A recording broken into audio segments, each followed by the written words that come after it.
Hola, ¿cómo están? Estoy acá invitada por el doctor Horacio Crespo a participar en el curso de obstetricia y me convocó para que charlemos un poco de la colestasis intrahepática del embarazo. Voy a compartir pantalla.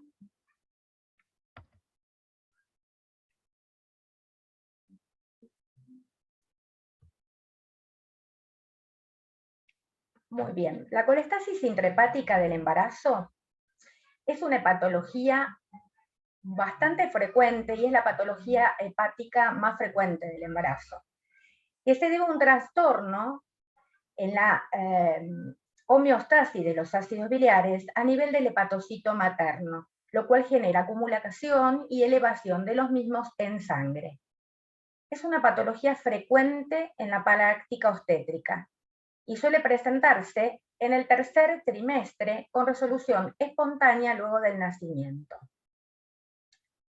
Los ácidos biliares, para su transporte a través de las células, requieren de proteínas transportadoras, no solamente a nivel hepático, sino también a nivel de la placenta. Esta es una diapositiva que muestra cómo se sintetizan los ácidos biliares en el hígado materno, se excretan a través del conducto biliar al intestino delgado, de ahí se elimina muy poco por heces, menos del 5%, y el 95% por el circuito enteropático vuelven al hígado. Los ácidos biliares que llegan al intestino son los ácidos primarios, en el intestino los conjugan las bacterias en ácidos secundarios, y acá quiero nombrar también el ácido ursodesoxicólico, que hablaremos de él después del tratamiento, para el tratamiento, que es un ácido biliar terciario. Este es un gráfico en el que propone Dixon y Williamson la fisiopatología de la colestasis, y muestran todas estas que son las proteínas transportadoras que hacen ingresar al circuito, ya sea del hepatocito, del oncocolangiocito y al circuito, ya sea después enteropático para la reabsorción. En cuanto a la epidemiología, en Europa es muy poco frecuente y es mucho más frecuente en América. En Bolivia un 5% de las gestantes van a tener colestasis y en Chile aproximadamente la prevalencia es del 9%. En la maternidad sardá, la prevalencia histórica fue siempre de 1.1 a 1.8%, pero a partir del 2013 aumentó a casi 3,2%. Las semanas más frecuentes de inicio del diagnóstico es entre las 32 y las 36 semanas. Es una patología multifactorial. Intervienen factores geográficos, ambientales, étnicos, raciales, trastornos genéticos en las que no se expresan las proteínas transportadoras y hormonales. Por eso se ve más en las gestaciones múltiples, en las técnicas de reproducción asistida, en la anticoncepción hormonal, en antecedentes de colestasis en embarazos anteriores, y también se asocia mucho a la hepatitis C y al antecedente de colangitis. El diagnóstico, bueno, nos vamos a basar en los criterios de diagnóstico por antecedentes clínicos, en las manifestaciones clínicas, en el laboratorio, en la ecografía, y vamos a tener que hacer diagnósticos diferenciales. El diagnóstico se realiza por la presencia de dos síndromes. Uno clínico, que es el prurito característico, que es palmoplantar a predominio nocturno, pero que puede generalizarse. Y uno bioquímico, que es el aumento de ácidos biliares en sangre. Sabemos que el valor de corte es de 10 micromoles por litro, y constituyen los ácidos biliares el marcador más sensible. Puede estar asociado a elevación de las enzimas hepáticas y de la bilirrubina. Las determinaciones de laboratorio deben hacerse con un ayuno no menor de 8 horas. Prurito. ¿Y por qué prurito? Y no se sabe bien por qué prurito, pero sí se sabe últimamente en los trabajos que hay un nivel aumentado de autotaxina, que es una enzima catalizadora que aumenta los niveles del ácido lisofosfatídico, que es un activador neuronal. Diagnóstico diferenciales con hepatopatías concomitantes, hepatopatías persistentes, el síndrome de Gel y las dermopatías. Las hepatopatías concomitantes, ya sea virales, autoinmunes o colecistitis, las persistentes, la litiasis biliar y el hígado graso, que son las más frecuentes, y de las dermopatías gestacionales que cursan con prurito. Es una patología que está acompañada de graves complicaciones fetales, como el parto pretérmino, ya sea espontáneo o por indicación, la presencia de líquido amniótico meconial, el distrés respiratorio y la muerte fetal intrauterina. En cuanto al parto pretérmino, sabemos que la incidencia de parto pretérmino varía según la literatura, pero en un estudio de la maternidad Sardá en colaboración con la Universidad de Salamanca, sobre 382 pacientes, hubo una incidencia de 58% de parto pretérmino, discriminando un 16% para espontáneo y un 84% para inducido o iatrogénico. En colestasis, los mecanismos propuestos para parto pretérmino espontáneo sería el aumento de la expresión y de la sensibilidad de los receptores de oxitocina mediada por ácidos biliares. El líquido meconial se estima una incidencia entre un 15 y un 50% versus un 10 a 15% que tiene la población general. La presencia de líquido amniótico meconial es concentración de ácidos biliares dependientes. Más probabilidad de meconio, cuanto más altos están los ácidos biliares. El mecanismo propuesto para el meconio sería la estimulación de la motilidad colónica directa por los ácidos biliares y la hipoxia producida por la vasoconstricción de los vasos coriales placentarios. Cursa también con distrés respiratorio, por finalizaciones selectivas antes del término, y hay un componente dado por la toxicidad directa de los ácidos biliares sobre el pulmón del recién nacido. Hay una inhibición de la síntesis de surfactante dada por los ácidos biliares y vasoconstricción de las arterias preacinares, dadas por un aumento en la secreción de endotelina 1 que provocarían una hipertensión pulmonar. Muerte fetal intrauterina. Mecanismos como la hipoxia, mediada por la vasoconstricción aguda de los vasos coriales y las arritmias provocadas por la toxicidad directa sobre los cardiomiocitos, serían los responsables, aunque esto último no se ha demostrado en humanos, pero sí en cardiomiocitos de rata al ser expuestos al taurocolato. El taurocolato, ¿por qué? Porque los ácidos biliares conjugados con el ácido taurocólico sería el ácido biliar más nocivo para el feto. O sea, los ácidos biliares conjugados con ácido taurocolato serían los más nocivos. Hay complicaciones maternas a largo plazo. Hay muchos trabajos que refieren que las pacientes que cursaron colestasis intrahepática gestacional tuvieron repercusiones a largo plazo como la litiasis biliar, la colecistitis, pancreatitis, cirrosis no alcohólicas y mayor asociación a la diabetes gestacional. Lo mismo que hay complicaciones de los niños a largo plazo, como dislipemia, índice de masa corporal aumentado. En la maternidad Sardá revisamos la guía de práctica clínica de colestasis, que teníamos la última del 2019, del 2012, y hicimos la renovación, o sea, la actualización en el 2019, y hemos establecido una clasificación según niveles de riesgo, teniendo en cuenta que los niveles bioquímicos del hepatograma, las enzimas hepáticas y sobre todo los ácidos biliares son predictores independientes del riesgo perinatal, y antecedentes relevantes como colestasis en embarazos previos, antecedentes familiares de colestasis y antecedentes de fetos muertos, ya sea por colestasis o sin diagnóstico preciso al momento de la muerte.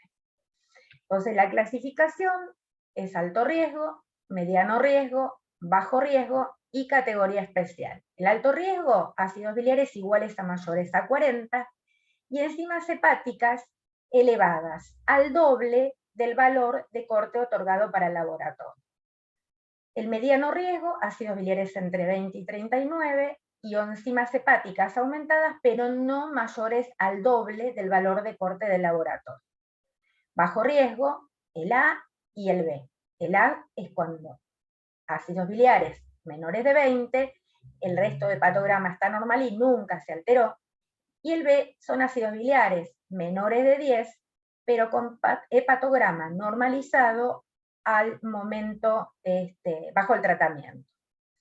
Categoría especial, independientemente de sus valores bioquímicos, se consideran categoría especial a lo que ya dijimos antes: antecedentes personales o familiares de colestasis y antecedentes de fetos muertos.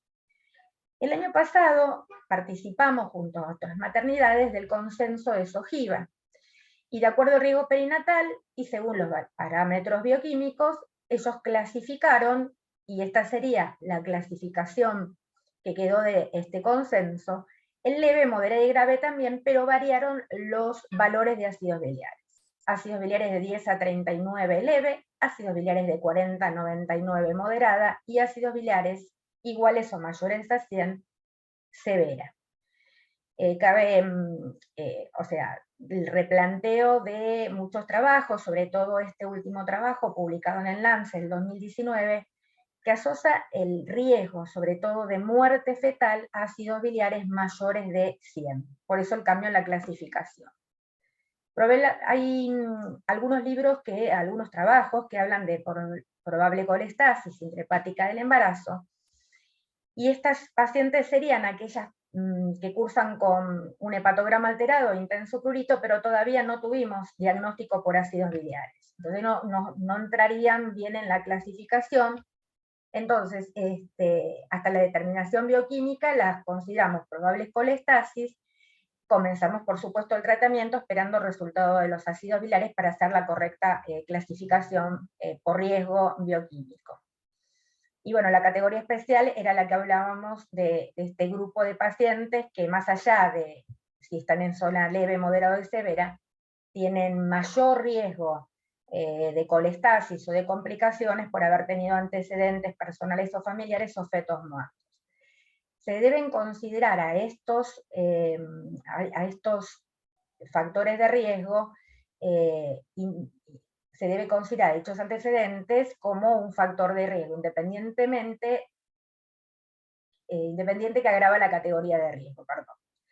Cabe destacar que la clasificación de la colestasis es dinámica, ya que las pacientes deberán ser reclasificadas, y si así correspondiera, luego de iniciado el tratamiento, según los nuevos resultados de laboratorio realizados en su seguimiento. O sea que esta clasificación es dinámica, porque la paciente comienza con el tratamiento, mejora el prurito, mejoran los valores de laboratorio, o está igual, o lo aumenta. Entonces es dinámica porque continuamente la vamos a estar reclasificando.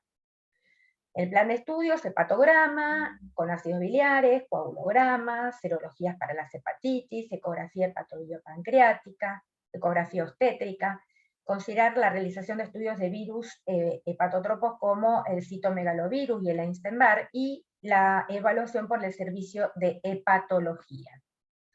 Control de la salud fetal. La eficacia de las pruebas prenatales en la colestasis sigue siendo controvertida, ya que la muerte fetal en la colestasis es un evento repentino y no es secundario a un proceso vascular placentario crónico. De todas maneras, se sugiere el control de vitalidad con monitoreo, según criterios médicos, según equipo tratante, pero a partir de las 35 o 36 semanas en las colestasis leves, semanalmente, y en las colestasis moderadas graves a partir de 32 o 34 semanas cada 72 horas. Considerar la realización también de amniocentesis en algunas pacientes para evaluar la presencia de líquido amniótico meconiano. El objetivo del tratamiento son reducir los síntomas y reducir los riesgos de la morbimortalidad perinatal, y el tratamiento que utilizamos en la actualidad es el ácido ursodesoxicólico. Es un ácido biliar terciario que interviene en la fisiopatología. Produce una reducción completa del prurito en aproximadamente el 42% de las pacientes, mejora las anomalías del laboratorio, no tiene toxicidad fetal o neonatal conocida. La dosis inicial se prescribe de 300 miligramos cada 8 horas o 15 miligramos kilo peso día hasta el parto. El fármaco es bien tolerado. Ante la falta de respuesta se puede aumentar la dosis de 300 cada 8 a 300 miligramos cada 6 horas. Dicho tratamiento se suspende una vez finalizado el embarazo. Antihistamínicos. Se utilizan para aliviar el prurito. No existe evidencia que demuestre que estas drogas mejoren las alteraciones de laboratorio. O sea, no intervienen en la fisiopatología de la colestasis, los antihistamínicos. Y se pueden utilizar antihistamínicos de primera generación, como la clorferinamina y difeninamina, o de segunda generación, como la loratadina. Son todos categoría B de la FDA. La loratadina tiene la ventaja, la posología, porque es solamente un comprimido por día. Se han utilizado otras drogas, todas son menos eficaces en comparación con el ácido urso desoxicólico en la reducción del prurito. Los resultados perinatales son muy escasos con estas drogas. Una de las drogas usadas últimamente es la rifampicina, en muchos trabajos, a dosis de 300 miligramos 2 veces por día, pero se recomienda la utilización como complemento del urso desoxicólico en los pacientes refractarios. Bueno, según las guías, la maduración pulmonar fetal entre las 24 y 34 semanas, y recordar la neuroprotección con sulfato de magnesio en caso de una finalización programada antes de las 32 semanas. Ante cada evaluación clínica y laboratorio, volvemos a repetir, replantear la categoría de riesgo. Y bueno, en la práctica, ¿qué es lo que se recomienda? En embarazos menores de 28 semanas, si tienen una colestasis leve, o sea, de 39 para abajo de ácidos biliares, se aconseja el control cada 14 días. Si la colestasis es moderada y severa, se aconseja, después de iniciar el tratamiento, y seguir con el tratamiento y controlar a los 14 días. Comenzar el tratamiento y en la colestasis moderada y severa, el hepatograma semanal. Control clínico y laboratorio semanal. Cuando cursan los embarazos de 28 a 31, 6 semanas, en la categoría leve, se recomienda control clínico y laboratorio semanal. En la moderada, también semanal. Si no hay respuesta al tratamiento, aumentar la dosis y ahí hacer control de clínico y de hepatograma ante el aumento de la dosis por ser una paciente refractaria a las 72 horas. En la categoría severa, que estamos hablando más de 100 de ácidos biliares, iniciado el tratamiento a las 72 horas, hacer un control clínico y de hepatograma. En caso de que haya respuesta, porque mejora la clínica, mejora el hepatograma, reclasificar a la paciente. En caso de no haber respuesta, aumentar la dosis de ácido urso desoxicólico y repetir a las 72 horas. A dosis máxima, dosis plena, una paciente que no responde, en este grupo sugerimos hacer amniocentesis. Entre 32 y 35 o 6 semanas, si es una categoría leve, el hepatograma se hace semanal, el control clínico también. Cuando es una colestasis moderada, se inicia el tratamiento y se reevalúa a las 72 horas. Si hay mejoría, se recategoriza. Si no hay mejoría, amniocentesis o finalización del embarazo según la edad gestacional y según el consenso clínico de los obstetras, el consenso de los obstetras. Y de neonatología, por supuesto. En una categoría severa, aquellos, estamos hablando más de 100 de ácidos biliares, 32, 33, 6 semanas, se inicia el tratamiento, se reevalúa a las 72 horas, mejora, se reclasifica, no mejora, se aumenta la dosis, y en este grupo se recomienda también amniocentesis o finalización del embarazo cuando estamos a dosis plena. Entre 34 y 35 6 semanas, finalización del embarazo con maduración cumplida. O sea, estamos hablando de embarazos de mayores de 34 semanas y ácidos biliares mayor de 100. En los embarazos de más de 36 semanas, categoría leve, control clínico y laboratorio a las 72 horas de inicio del tratamiento. Si hay respuesta favorable, se puede considerar seguir con el embarazo hasta las 37-39 semanas. Cuando es una categoría moderada, 40-99 de ácidos biliares, control clínico y de laboratorio cada 72 horas. Si la respuesta es favorable, no se espera mucho más de las 37, 6 semanas, Y cuando es una categoría severa, mayor de 36 semanas, mayor de 100 ácidos biliares, eventual maduración pulmonar fetal y finalización del embarazo. Entonces, ¿cuáles serían criterios de internación, amniocentesis y criterios de finalización? Se internarían a las pacientes cuando tienen imposibilidad de realizar tratamiento en forma ambulatoria o de realizar seguimiento adecuado según categoría de riesgo. Se realizaría amniocentesis porque es una herramienta que nos brinda la posibilidad de detectar meconio o madurez pulmonar por test de laboratorio. Sobre todo en los embarazos entre 28 y 33 semanas, se sugiere la realización del procedimiento bajo guía ecográfica, se aconseja realizar test de vitalidad fetal postpunción. Este es el resultado de un trabajo que hicimos de la maternidad Sardá, interdisciplinario, y un trabajo internacional, en donde acá estamos hablando de meconio. Esto justificaría por qué la amniocentesis. A medida que aumentamos la edad gestacional, la presencia de meconio, ustedes van viendo, disminuye. Ahora, ¿cómo diagnosticamos estos meconiales? Cuando tuvimos que hacer amniocentesis, cuando tuvimos embarazos de 27 a 32 semanas que fueron meconiales, el 85% se diagnosticaron por amniocentesis y el 15% por observación directa, porque comenzaron el trabajo de parto, rompieron bolsa, y ahí vimos recién el meconio. Ahora, en los meconiales entre las 33 y 34 semanas, el 100% de los meconiales fue diagnosticado por amniocentesis.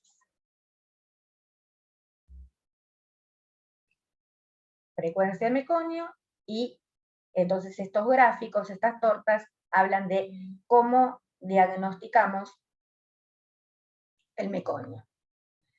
Recomendaciones para amniocentesis, y bueno, en general lo que les decía recién resumidamente, cuando son embarazos de entre 28 y 33 semanas, que están en categoría de moderado y alto riesgo, que llegamos a la dosis máxima, que estamos dando 300, venimos con el tratamiento, y las pacientes no mejoran el prurito y los ácidos biliares, nosotros recomendamos hacer la amniocentesis para ver la maduración y para descartar meconio. Criterios de finalización, esto ya lo dijimos antes, pero en la categoría leve entre 37 y 39 semanas, en la moderada entre 36 y 37,6, y en la categoría severa de 34 a 35,6 semanas. Es importante aclarar que el momento de la finalización se realizará según criterio médico del equipo tratante y teniendo en cuenta los siguientes factores: edad gestacional al inicio de la patología, antecedentes de fetos muertos y evolución de la enfermedad y respuesta al tratamiento, con valores de ácidos biliares que hayan oscilado entre categoría moderada, 40-99, o severa, mayor de 100. Porperio y anticoncepción. En el porperio, comprobar la resolución postnatal del prurito y la normalización de los parámetros de laboratorio. Ante la persistencia de alteraciones de laboratorio, siempre derivar al servicio de patología. Explicarle a la paciente que esta es una patología recurrente, y en cuanto a los métodos anticonceptivos, no recomendamos los anticonceptivos hormonales, o sea, recomendamos priorizar la anticoncepción no hormonal o la anticoncepción libre de estrógeno, pero para la FDA, para la Organización Mundial de la Salud, dentro de los criterios de elegibilidad es categoría 2, todas las patologías hepáticas que se corrigen, que no estaban y que se corrigen después del embarazo. La lactancia materna se realizará de manera habitual. Consideraciones finales: la evidencia demuestra que la colestasis es la hepatopatía más frecuente del embarazo. Aunque puede resolverse espontáneamente poco después del parto, tiene una recurrencia de hasta, algunos lugares, 70% en las gestas futuras. No obstante, la sintomatología materna, la morbimortalidad materna es muy baja, pero para el feto las consecuencias son graves e impredecibles. Dada su baja prevalencia, la mayoría de los trabajos científicos no son de excelente calidad, y creemos que una de las herramientas más importantes en el manejo de la patología es definir el momento más oportuno para el nacimiento, teniendo en cuenta las complicaciones de la prematurez, pero también aquel riesgo que implique el aumento de ácidos biliares y su efecto en el feto. Bueno, esta clase ha sido por ahí larga, ahora va a ser más cortita, la de hígado graso agudo, porque esta es una afección muy poco frecuente, pero fatal, caracterizada por insuficiencia hepática. Tiene una incidencia de 1 en 13.000 embarazos. Su aparición es en el tercer trimestre, es grave para la madre y el feto, y el tratamiento es tratamiento de sostén y finalización del embarazo. Afecta también a los riñones, al páncreas, a la médula y al sistema nervioso central.